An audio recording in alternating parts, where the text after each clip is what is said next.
Hey guys, welcome back to the channel. This is Ben. This is going to be a little bit of a change of pace for what I had planned originally for this week. It just seems like I'm in some sort of shipment hell with certain things that were supposed to arrive and didn't arrive, certain things that did arrive that were missing pieces or parts for some other videos that I wanted to do. So I'm actually going to do a video that I had originally wanted to do sometime in the future, and I'm just going to fast forward and do it now. So here we go. We're going to call this one my dream guitar.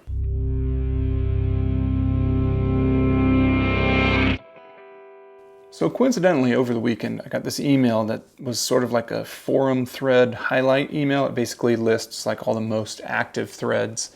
And one of them was titled, "Let's see your Les Paul customs." So I'm looking at them. I love this about this one. I don't really like this about this one. And it really got me thinking about my dream guitar.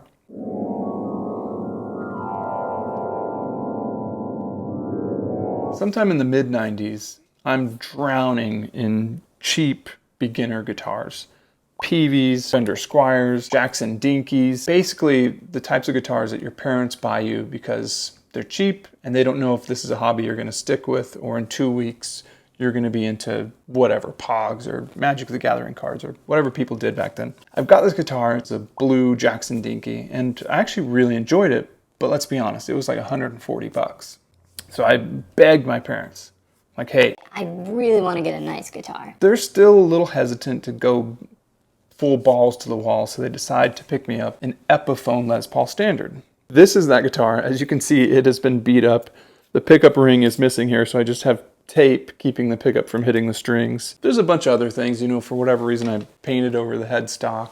All the back plates are missing, but this guitar really got me on the journey of my Les Paul love. Fast forward however many years later, and I decide, you know what, I really want to get a Gibson Les Paul. Not that there's anything wrong with Epiphones. In fact, new Epiphones are fantastic, but in my mind, I just had to make it right. I had to get a Gibson Les Paul, but not just any. I had to get the Gibson Les Paul Custom. See, the thing is, there's an endless supply of Les Paul Customs, and 99% of it is always perfect, but there's always something on every particular model. It just either doesn't do it for me, or for whatever reason it's kept me from buying. I know a lot of things on guitars can be changed and modded. I mean, I do it all the time. But I always felt like if you're gonna spend this much money on a guitar, why not just nail it right out of the gate, right? Unfortunately, I didn't realize that was gonna cost me about 20 years of time. In my mind, the Les Paul Custom that I fell in love with was the one that Les himself requested from Gibson. Ebony, multiply pinstripe binding, oversized split diamond headstock borrowed from the Gibson Super 400, and I really wanted that as well. Basically, that ruled out the wine red finishes, the silver burst finishes of the 70s, the 50s recreations, or the Murphy Lab stuff. It really kind of kept me into one of two choices. And for me, that was either gonna be the ebony or the alpine white. I was leaning ebony because I really thought that was a flashy look, especially with my Epiphone being ebony as well. I also knew that I wanted the guitar to be brand new. There is a plethora of fantastic Les Paul Customs on the used market. But for me, and I know for a lot of you, there's just something about being the first person to put a scratch on the pick guard, wear in the neck a certain way. There's just some pride that comes with that. And if I'm gonna spend that much money on a guitar, I wanted to experience that myself. Next came the question of the hardware. A ton of Gibson custom shops have gold hardware. Now, I had bought a Les Paul Smartwood from, I think it was Musician's Friend back in 2001, I want to say. And basically what that was a Les Paul that was made out of like a sustainable wood. So the bodies were a little bit thinner, almost like a studio. But the hardware was, I think on all the different models, there was like 7 or 8 different types of woods. But all the models had gold hardware from what I recall. And at first I loved it, but then eventually it started to tarnish, or the gold would rub off, and it would sort of be this mix of gold and nickel, I guess it was. And I didn't even play the guitar that much. For whatever reason, I fell out of love with gold hardware. This is completely subjective, but I always thought ebony and nickel worked better than ebony and gold. But it was another thing that was going to slow me down because, as stated before, a lot of these ebony Gibsons had gold hardware. Further slowing down my search was the introduction of the Gibson Custom Bucker sometime around 2010. A little confusing to me is Gibson's Matt Kaler has gone on record saying, "The Custom Bucker development was a sonic pursuit, based on the pickups in Jimmy Page's #1. It was not so much a historically accurate PAF clone." From what I can tell, the pickups in Jimmy Page's #1 guitar are 50s PAF pickups. So regardless, Gibson was still really pushing the 490R and the 498T combo pickup set.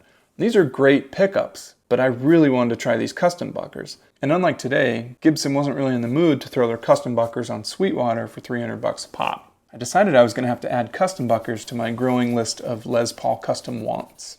Now, speaking of 50s PAFs, that's not the only thing from that era that I really liked. At this point in time, I had been playing guitar for about 15 years, and I really was starting to get over the slim taper neck. Maybe it's because I'm older, it just wasn't as comfortable as it used to be.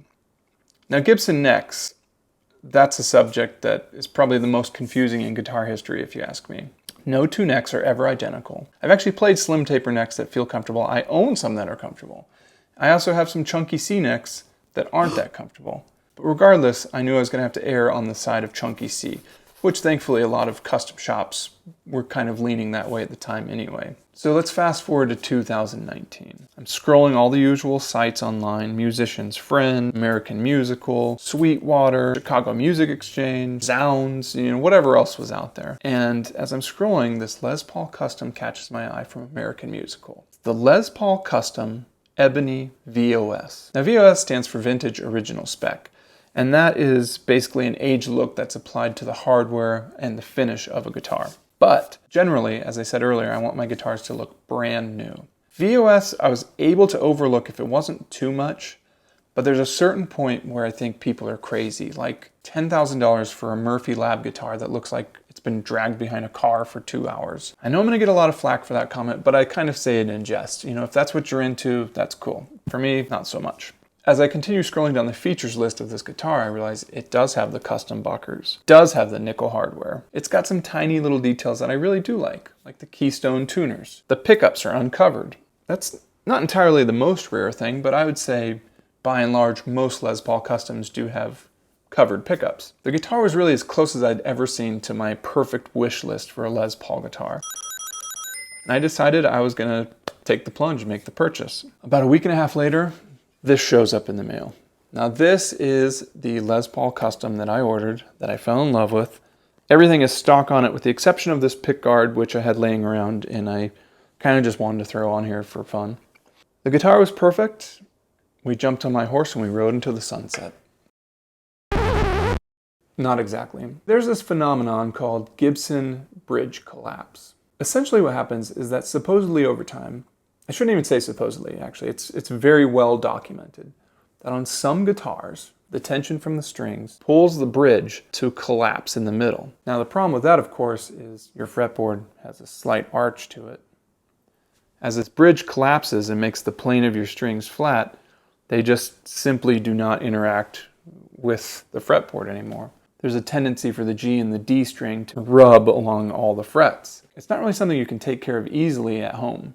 The bridge on this guitar, while supposedly brand new, had looked exactly like these collapsed bridges. Not exactly an apples to apples comparison, but to illustrate what I'm talking about, this is an original bridge off a 1965 Melody Maker. You can see it's got plenty of arc to it, just like a bridge should have. This is the bridge that arrived on my brand new Les Paul Custom. The arc actually is going inward, if you can see that. There's a space in the middle, and the bottom side is completely flat. I'm not sure how these bridges are manufactured. I don't know if it's a stamping process, I don't know if it's a die, but it almost looks like if this bridge was supposed to be pressed into this arc, it was reversed somehow, and the arc is on the bottom, and where it would normally be arced is completely flat. Pretty crazy, right? I called up AMS to see what they thought, and they were true to their word. They said, hey, you can send back the guitar if you want, we can refund it. They actually had sold out of their small stock of these VOS models, so they had no idea what the timetable on getting something like that fixed or replaced would be. They then proposed I could call Gibson and see what Gibson had to say about it. So I called up the Gibson guys, I told them the situation. They didn't really question it too much. They didn't even seem too surprised. They just asked for my address and they said in a couple weeks I'd get the new bridge.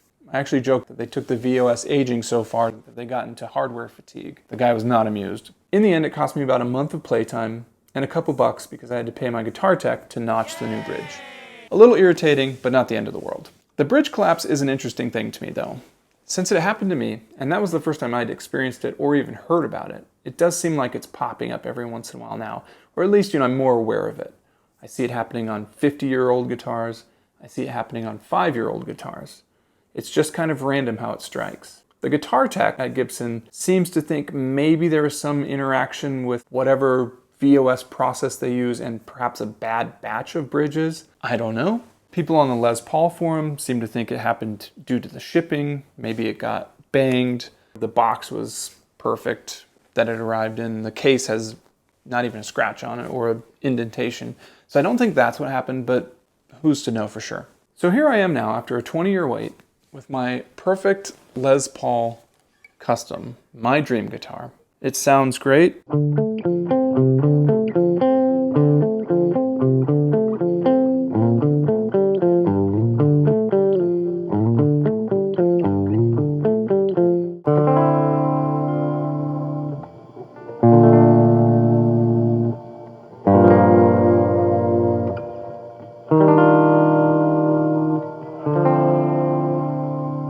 It's the only custom I have, and to be honest with you, I wouldn't change anything about it. That's my dream guitar story. And I'd like to hear yours as well. I know there's a lot of you that have dream guitars and a lot of you that have gone after them yourselves. If you enjoyed this video, please like it, and please subscribe to the channel. That really helps me out a lot as well. All right, guys, I will talk to you next time.